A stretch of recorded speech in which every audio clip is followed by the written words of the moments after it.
I didn't add any sound effects or anything He like didn't that. add like a slide whistle or whatever.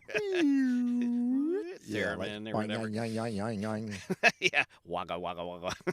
That'd be good. All right. Yeah, that'd be good just to add arbitrarily. Yeah, Actually, I was thinking about that for too. the Wouldn't it mad be one, funny that would just actually make a lot of sense. Yeah. Yeah. Ooga. Yeah. All right. Would you like to start? Sure.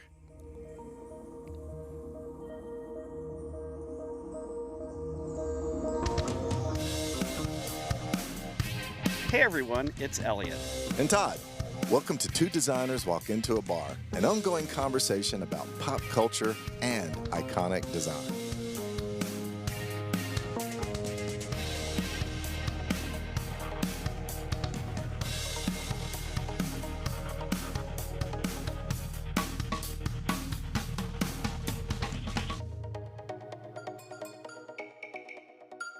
They say comic books are our contemporary version of mythology. And that those stories and characters reflect our aspirations and values back to us through their pages. Well, if that's the case, then what did the gizmos and novelties being sold via mail order in those same books represent? See, this small collection of episodes tackles the themes of education, self-improvement, and humor of pitting two popular products against one another to see which will claim the prize of being the better deal.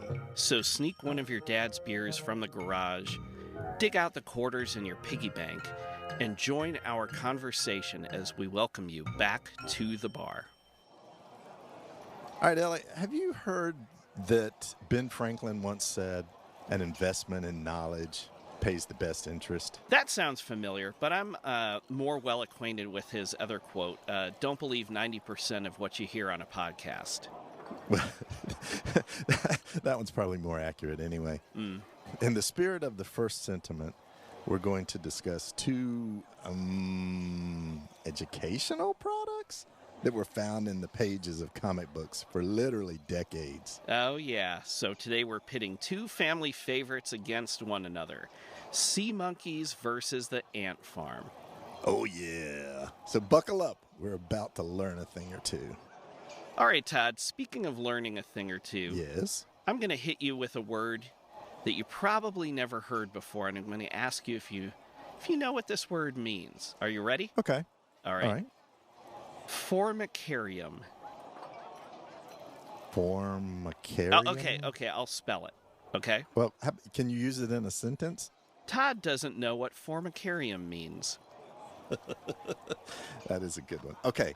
I think it must have something to do with aquariums because of the carium part.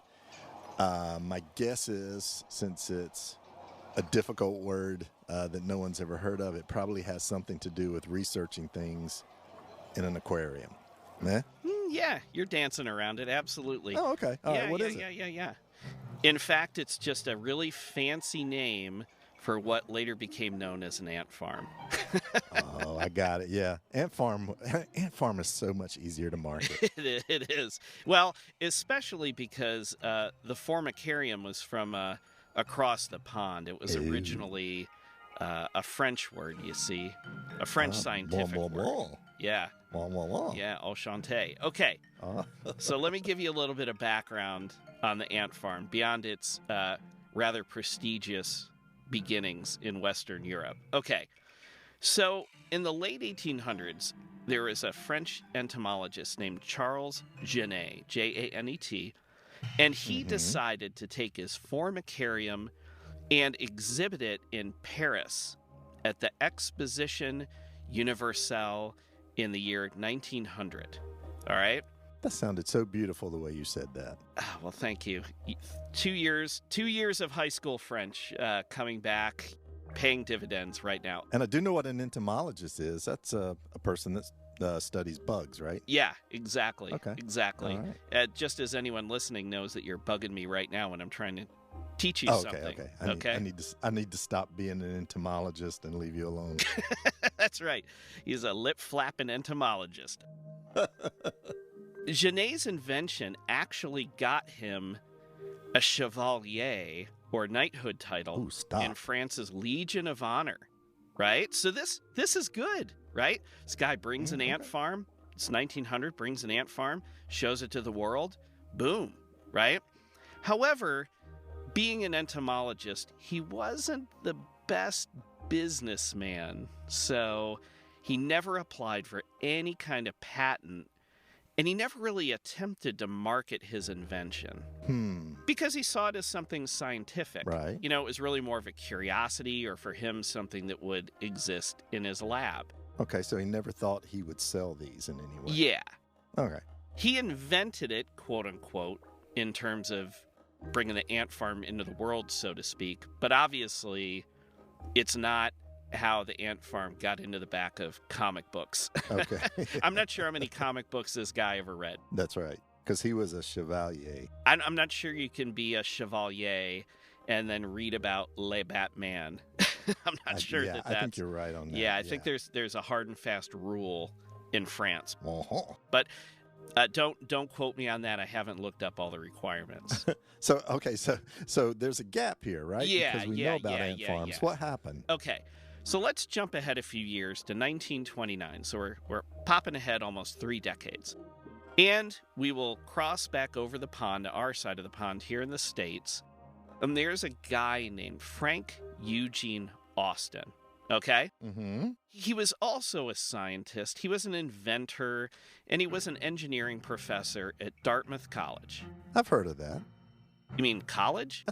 No. Oh, Dartmouth. Oh, okay. Well, I mean, I don't know what you do in your free time. Okay, Yeah. so this guy made the first commercially available ant farm. Okay. He was a little bit smarter than our French friend, and he received a patent for it on June 16th, 1931. So because obviously only one person can patent something, there's a direct line to this guy. We know this. Mm-hmm. Mm-hmm. However, having said that, I think his bigger contribution is he's the one who put the ground level scenes of stuff like palaces and, yes, farm scenes onto the glass. Shut up. Yeah, so putting a bunch of ants in between a couple pieces of glass doesn't make it a farm, right? But he was the one who thought, okay, like, we'll put these different scenes. And obviously, the farm is the one that's stuck. Right. Right. However, in his patents, so we've talked about how he has a patent, but he referred to his ant farm as a quote-unquote educational apparatus and a quote-unquote scenic insect cage. So certainly rolls off the tongue a little better than the formicarium. Yeah. However, it's still not an ant farm. Even though he has ants in it, he has the farm scene in it. Right. And even a 1936 article about this thing referred to it as, I like this phrase too, an ant palace. So they couldn't decide if it was going to be a farm or a palace, or it was just this wide range of socioeconomical ants living together. Yeah. So they're just kind of hanging out. Yeah, it's sort of just an ant society. Oh, okay. All right. Yeah, I don't know. That's my word, though. I believe you. Okay, so since we're enjoying leapfrogging so much, let's jump ahead again. And this time we're going to go to 1956. And Todd, this is when, in the lore of the ant farm, things start to come together, okay? Okay. All right, so buckle up here. A little bit of a slow start so far. Yeah, Until but... we get to 56. Yeah, Okay. well, yeah, exactly. It's been almost 60 years. A guy named Milton Levine goes on a 4th of July picnic at his sister's neighborhood pool. And he's, killing time. He's with his family, eating some grilled food, and he sees a bunch of ants crawling around on an anthill. And wham, this gives him an idea. Because he had collected ants when he was a child. He kept them in mason jars so he could watch them. And he thought, we should make an antarium. So going back to your aquarium idea, right? Okay, so you're launching all the big words, but I definitely can imagine that antarium is an aquarium of ants. Yeah. So he says that when he came up with this idea, he came by it honest, because he says, first of all, he didn't know about Austin's invention, which I believe him, because again, this was mainly meant for science. This guy wasn't a science guy. In fact, he was a toy guy. Oh, okay. So he was the one who came up with the name Ant Farm. Oh, okay. Okay.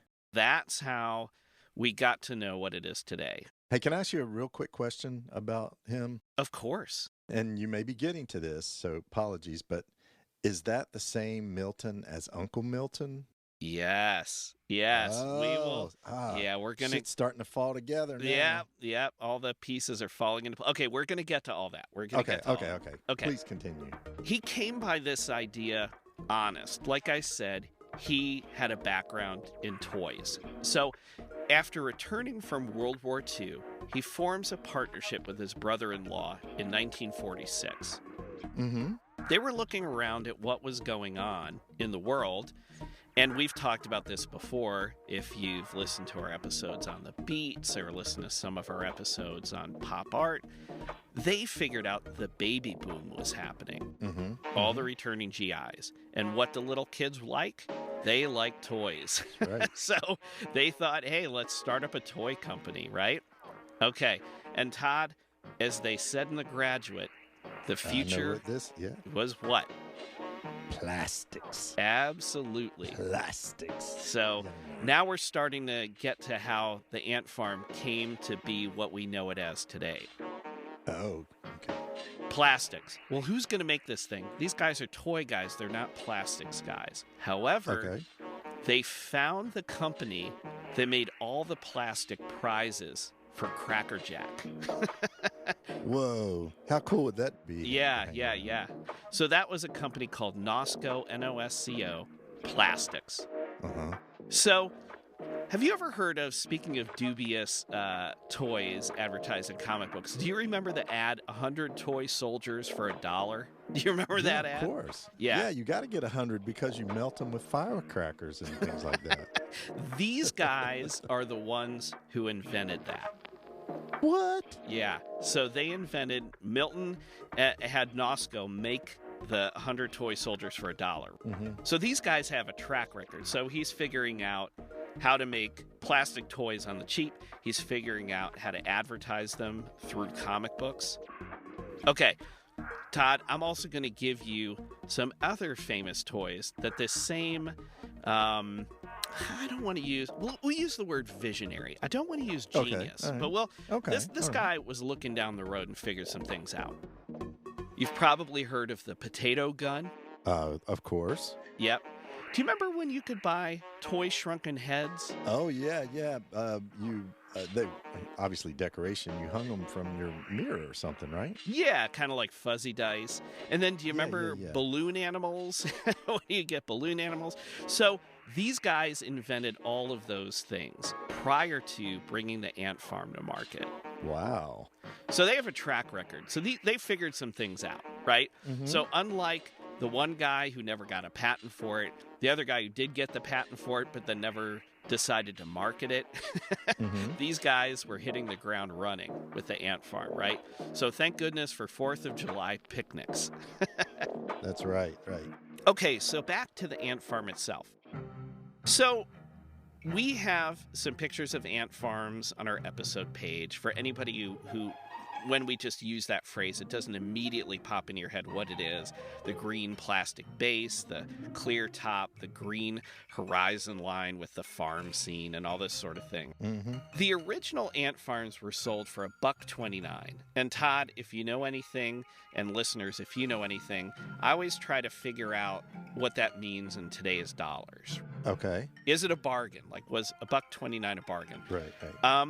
I will leave that up to you.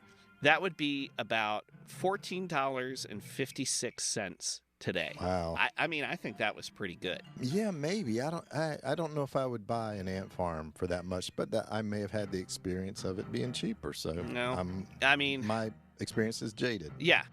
So it was 6 inches by 9 inches. All right. So it was a little bit, smaller than probably what we think. Now, here was the biggest problem. Ants are animals ants are living things. Yeah. And these ant farms would either go through the mail or maybe they would, in some cases, be sold in stores. But you didn't know how long they were going to be on the shelf. So it didn't come with any ants. So this was the challenge, right? Because kids would get excited. They would go and they would get this ant farm. They would unbox it, had everything in it to be successful. Except the ants. Except the title of the product. Yes. So, yeah, you basically got the farm. I don't think that's where the phrase bought the farm came from, but yeah. I think I'd like to order a $14.56 blank farm, please. Right. So what happened was there was a coupon inside the kit. And then the kid had to mail the coupon back to the company. And then they would send along 25 ants, which arrived in a vial a few weeks later. All right. But this is something interesting I found out. They could only legally ship worker ants. So if you think about insects, we're probably much more familiar with bees. And now there's a queen bee, and then there's the worker bees that support the queen. Well, ants work the same way. But queens, apparently, to this day, in fact, can't be shipped across state lines because it has to do with the ecology. You know, if that queen were to get out, it could screw some stuff up if it were a non-native species, I guess. As a result of this, ants, just like every other living thing, have a certain lifespan. Right. So the workers essentially, for lack of a better phrase, work themselves to death, and then they die after 1 to 3 months. If they last over 90 days, man, you're in bonus time. Wow. Yeah. Yeah. Do you think they ever ask each other, "The hell are we working for? There's no queen here." Right. I think they were Joe, digging escape tunnels. You know, I think it was very Shawshank Redemption. Maybe instead of a farm, the scene should be of a prison yard. Ant prison. Yeah. So ant penitentiary. Get this. You mentioned Uncle Milton, right? Yes. Okay. So based on the ant farm's success, he renamed his company Uncle Milton Toys. And this was a great quote I dug up. Pun intended, Todd. With all these ants, I must be an uncle. Okay, so the obvious question is, where'd he get all these ants? Right. Come from? Was he just leaving donuts out in his just like the leave a break room donut out one day and then you've Uncle got 1,000 Milton's Toys and hoping for the best? All right, so this is you'll love this. This is great. Okay, so in the beginning they have this plastics company making the ant farms, but there's just one problem. They have to figure out where to get some ants, right? So this is so funny. So they take out ads in local newspapers, and the headline is "Ants Wanted." They're offering a penny per ant, right? Now, again, I assume that the queens would be buried so far and never come out that wasn't something they worried about. I don't know how you tell them apart. But I guess, they stayed in business, so whatever it was, it worked. All right. So ants wanted. So there's ants everywhere. There are ants by his sister's pool, right? So people can easily find ants. So he was deluged by people holding jars filled with ants. So they're coming in. So one guy comes in and he has an enormous container and he wants $50. And so we know that a $1.29 translated into roughly $14.50. So $50 was no small amount of money back then, right? And so Milton says, well, how do I know that there's 5,000 ants in there, so I should pay you $50? The guy got so upset, he dumped the entire container on Milton's desk and said, "You count them," and then he stomped out. So you just gave them away? Yeah, I know. That's what I thought. I was like, man, you just, all your hard work was for naught. They're free-range ants at that point. At that point. Yeah. Yeah, I think maybe the guy was secretly an exterminator. I don't know. Okay, Todd. So they say timing is everything, right? Mm-hmm. So Milton sold thousands of ant farms a week once he began to advertise on television. This is the other thing after World War II and into the 1950s was the advent and crazy growth of television, which you and I have talked about before. What were the shows that were moving the ant farms? Merv Griffin's show, Johnny Carson's show. Okay, you'll love this. We're always excited about music and pop culture. Milton made an executive ant farm for American Bandstand's host, Dick Clark. What? All right, and then get this. He explained the ants' daily routine to Sherry Lewis and her popular puppet Lamb Chop. You remember Sherry Lewis and Lamb Chop? Yes. Oh, my goodness. He also had a son, and his son runs the business today. Okay, so his son gets in on the act. So his dad books him on after-school children's TV shows so he can hawk the family product. And get this, they even built a 12-foot plexiglass-walled ant farm for the 1964 New York World's Fair and a walkthrough version for the 1962 World's Fair in Seattle. Does that seem familiar? Whoa. It does. Imagine how cool that was, because that was the same World's Fair that the Union 76 ball sign premiered. Yep. And we have an episode about that, right? We do. But I don't think ants figure into it at all. Well, no, we didn't talk about the ant farm there, but dear listener, go back and listen to episode 10 if you want to hear a little more about 1962's World's Fair. So Milton, he lived, in spite of the ant infestation, he lived a long time. He died in 2011 at age 97. Wow. Yeah. And by then, over 20 million ant farms had been sold. And the clip at the end of his life was about 30,000 sales per month. In 2011. Yeah. Wow. So I guess comic book advertising works, right? Or at least when you also push it on the TV. You can still find ant farms today for about $20. And so inflation has sort of dug its talons a little bit into it because it is a little bit higher than that $14.56 figure I quoted earlier. Todd, I still think it's a great deal. And one innovation now is you can actually connect multiple ant farms together. They have little ports, if you will, on the sides, and you can get this like round tubing. So you can make a whole ant, city, I guess. Like an ant planned unit development. Yeah, very much so. It's kind of like Minneapolis in the wintertime with all the skywalks. Well, that would be cool, wouldn't it? Yeah. All right, so this kind of reminds me, do you remember our horror movie poster episode? One of the ones that we talked about was a giant tarantula. So I can only imagine what that would have been like with all the ants. And I happen to know there's a great sci-fi B movie from, sometime in the 50s, middle 50s, let's say, called Them. Mm-hmm. And that was about giant irradiated ants from nuclear testing, terrorizing people. So I think that's where the idea came from. They never made an ant cooling tower or anything, right? No, but, given the timing of the mid-50s when the ant farms really began to hit, maybe that was a little bit of inspiration as well. Yeah, makes sense. You know what, Todd? Enough with the ants. I could talk about ants all day, but with all my jawing, I've gotten a little bit thirsty, and I'm wondering if you might be able to help me out.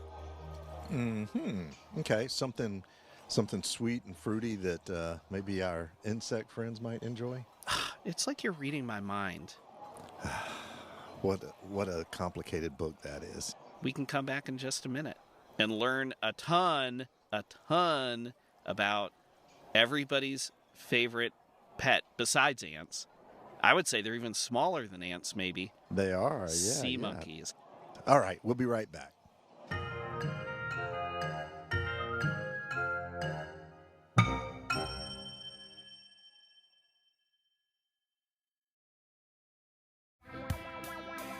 Hi.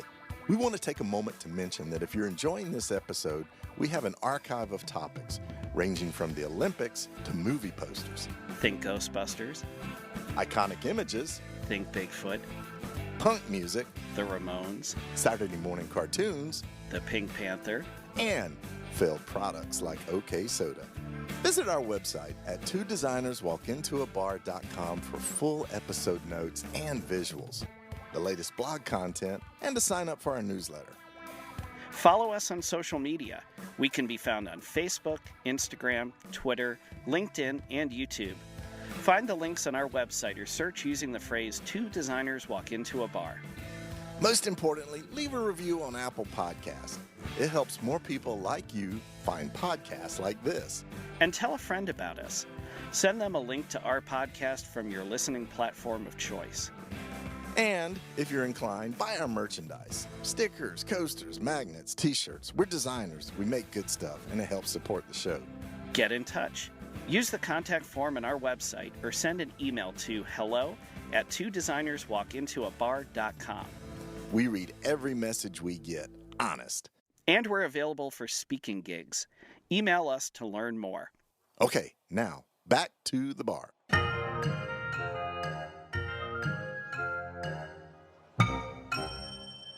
All right, welcome back. Welcome back, everyone. So it's so great that you started talking about ant farms, because that happens to be the inspiration for another live novelty, sea monkeys.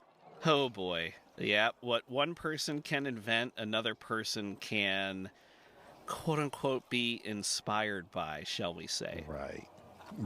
In my research, I didn't hear anything about sea monkeys, so this wasn't the same person, was it? No, okay. It wasn't. And ant farms came along ahead, of course. Harold von Braunhut, and that's Braunhut. That's not his birth name. We'll get to that in a second. Brought us a bunch of novelties, kind of like Uncle Milton. Mm-hmm. But he was actually born in 1926 in Memphis to a Jewish family and raised in New York City. So to say he had a colorful career is really a major understatement. Okay. I mean, this guy, when you think of, I don't know, let's just define the word huckster here. He was an aspiring magician. Uh-huh. He was a tinkerer. He managed the careers of a stunt diver who happened to dive off the Flatiron Building into a kiddie pool. I know. Let that settle for a second. And, of course, you probably heard of the amazing Dunager, one of the most famous mind readers of the 20th century, according to Harold von Braunhut. Okay, wow. I know you want to know more about the guy diving in the kiddie pool, but we have no time for that today. So I guess maybe his kiddie pool experience with water is what got him into sea monkeys? Yeah, no. Oh. As you told us earlier, ant farms were super popular, and Harold was thinking how to outdo those, and he happened to walk into a pet store in 1957, saw a tank of brine shrimp that's used for fish food. What he saw, though, was not just throwaway fish food, but a more creative use of these tiny crustaceans. And they could be dried and still living by some weird way. So he began experimenting how to preserve and reanimate them in his little tiny lab, because, they were little tiny living creatures. And in 1960, he introduced sea monkeys to the world under the title of Instant Life. Hey, we should think about asking the bartender to name a drink in the bar Instant Life. Okay, but we'll leave out the sea monkeys. Yeah. So salty. Yeah, so freeze-dried sea monkeys, right? They're in some form of suspended animation, but I'm still trying to figure out the monkey part, because aren't they shrimp? You just said crustaceans. Yeah, they are shrimp, and they got the title sea monkeys because if you look at them magnified, they have little tails when they're born, and they look like just sort of one-cell amoebas with tails on them when blown up. Okay. We're going to talk a little bit about science because this is yes. the education episode here. Sea monkeys exist, and I'll go slow here, because of a highly guarded, patented hocus pocus involving osmosis and controlled pH fluctuation and chemical formulations. And as you noted, there are hybrid brine shrimp eggs immersed in a secret medium. And the eggs remain in sort of this suspended animation until they're poured into water and mixed with this formula, the powder that you add to the water, and that reanimates them. And then they hatch. The eggs hatch immediately after that. Crazy. Okay. So this guy has his tiny lab. Instant life indeed. Okay.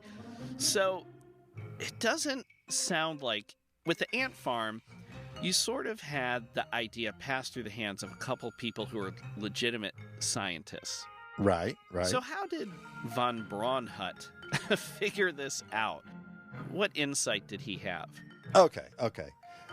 This is a little bit of tidbit. So this will be interesting. We already talked about how ant farms kind of inspired him to see what he could do with another living creature.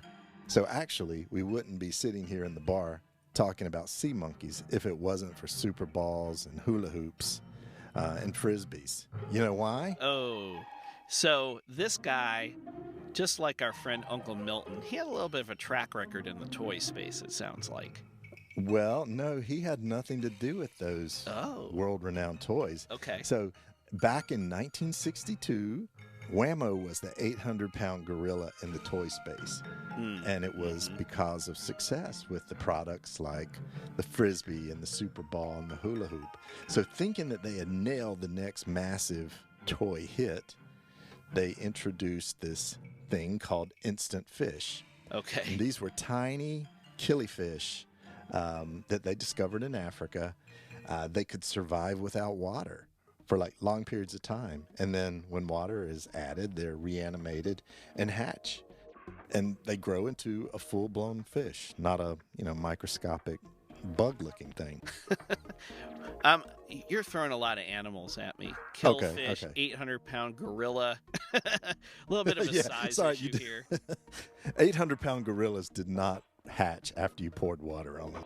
No, they probably would just get angry and smash things up. Right. So Whammo marketed instant fish, taking the 1962 New York Toy Fair by storm. They got millions of orders because of that. Only problem was that killifish weren't doing the nasty enough. So they, Kenny G hadn't started recording yet, probably, so they couldn't be put in the mood. That's right.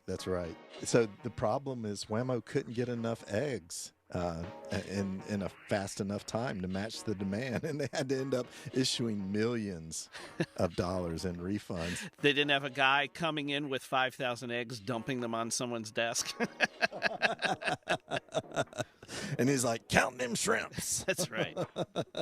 So on the heels of that massive marketing debacle comes Harold von Braunhut with his dried aquatic life, right on the heels of it. So all he got at that time was a bunch of slamming doors in his face.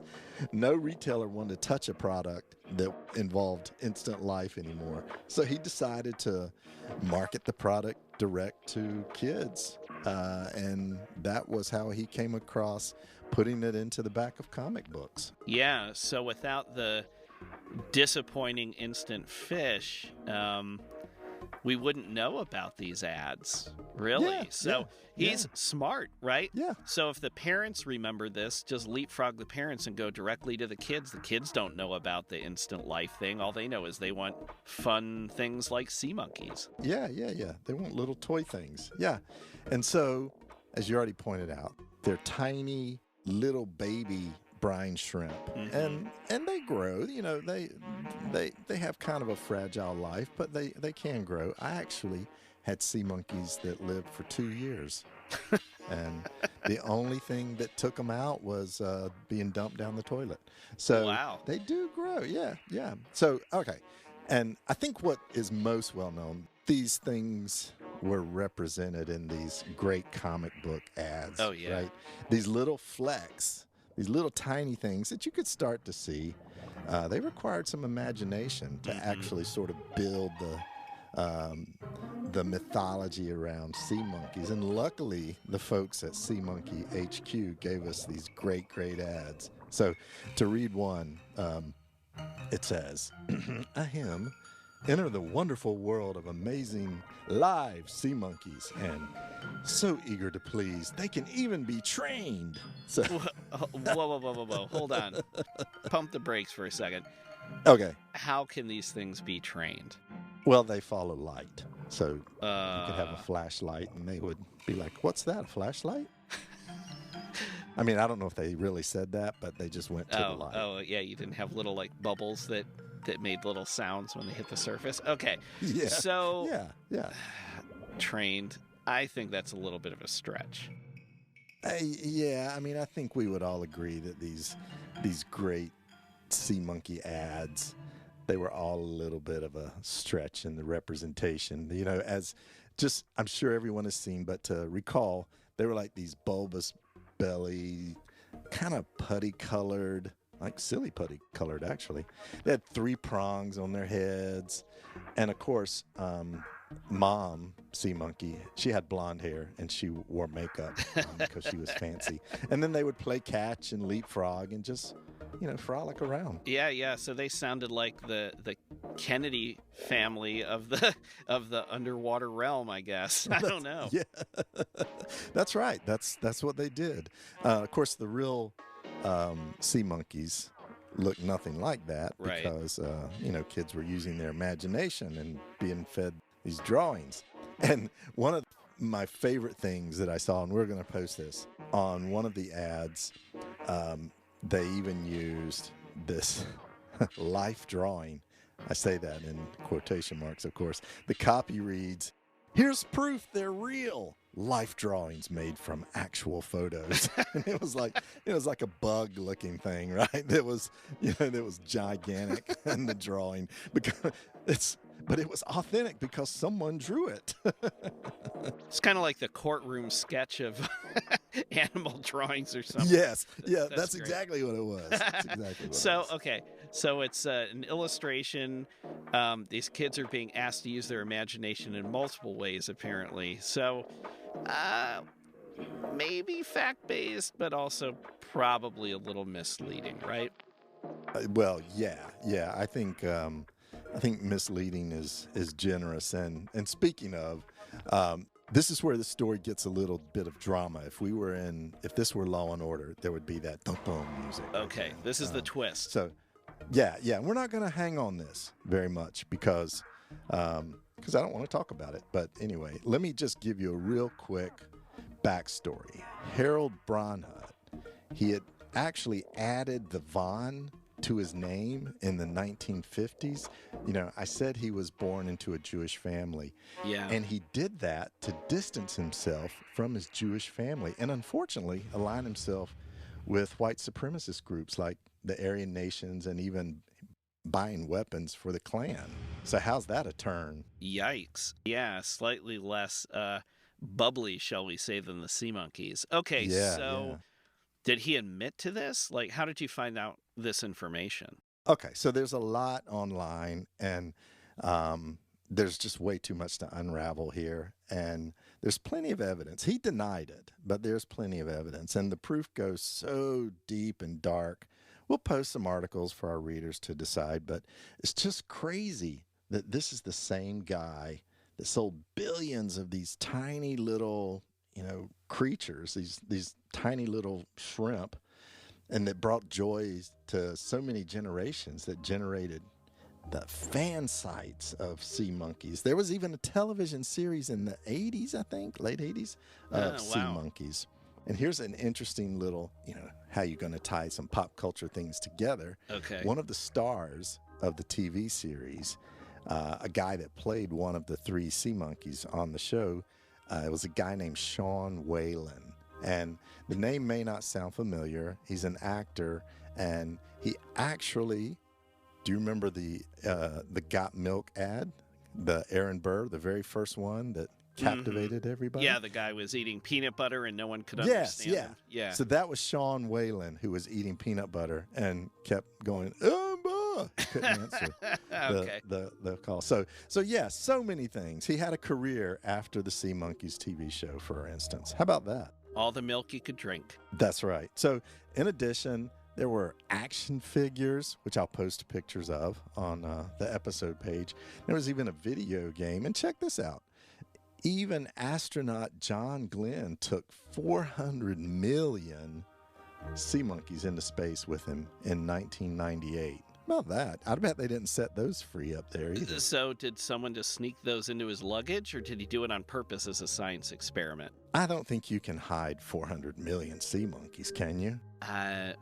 Probably not. All right. Okay. So, knowing what you know now, Yeah. which one of these would you buy today? Huh. People might think, Todd, that I'm being a little bit biased, but Mhm.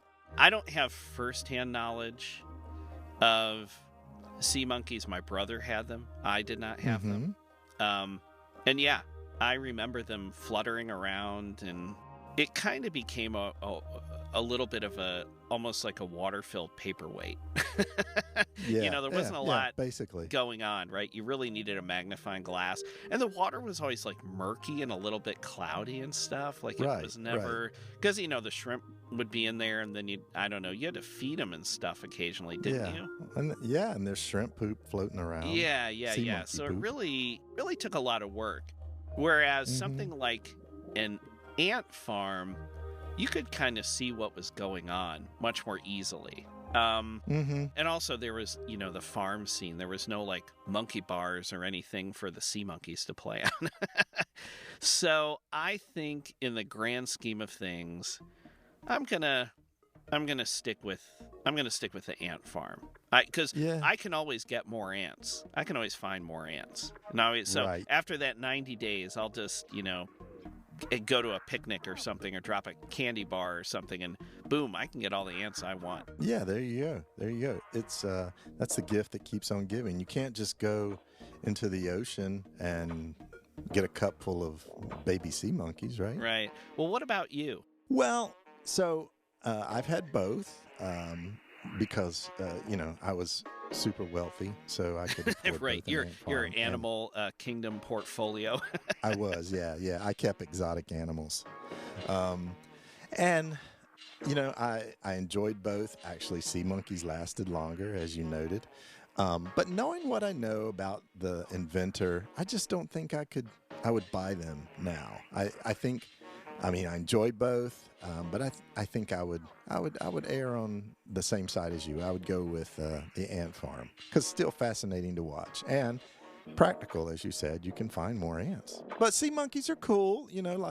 I love the ads, and there's a lot of coolness that goes along with sea monkeys. Yeah, the ads were certainly more fantastical with sea monkeys than with an ant farm. It's not like they showed the ants, driving small tractors or something like that. That would be so cool. That Wouldn't would that be actually great be great if you could buy an if ant they wore tractor. like little ant overalls and stuff. Well, maybe that's what we need to do if this podcast thing doesn't work out. We could get in the business of making ant tractors and ant overalls. Yeah, for ant little farm. tiny ant overalls. And, and ant tractors and ant plows. I think the Little lesson bitty is we ones. just need to find the company currently making the Cracker Jack prizes and give them a call.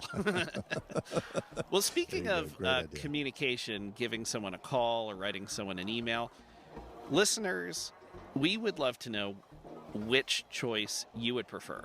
Or is there even another educational quote-unquote toy, shall we say, that maybe we overlooked? Is there something else There's that you would bunches of them. Oh, right? yes. I would argue any one that you ordered, regardless, it will provide some sort of learning experience, even if that's becoming acquainted with the swindle. Yeah, it would teach you to not buy that thing again. Exactly. Hey, Todd, Yes. speaking of a swindle, the drink that you were so kind to get me a little bit ago has run a little bit low, and I'm wondering if you could maybe dip into the wallet and, looking at your Sea Monkey fund, maybe pull out a couple extra dollars and transfer that money over into Elliot's bar tab fund. See, I know whenever you start a sentence with, hey, speaking of, blank, blank, blank, that I'm going to get the swindle. But, all righty. Let's leave for now, and hope you enjoyed the beginning of this little mini-series, and we have some more fun coming up next. We do. I think we can give people a peek behind the curtain. Okay. So this theme was education. Yeah? And the next one is going to be self-improvement. Yes. Yes. And I bet, listeners, you could guess at least one of the things we're going to be talking about. If you have an idea, shoot us a DM or send us a comment. We'd love to hear your guesses. Yeah, absolutely. All right. We'll talk soon. All right. Bye.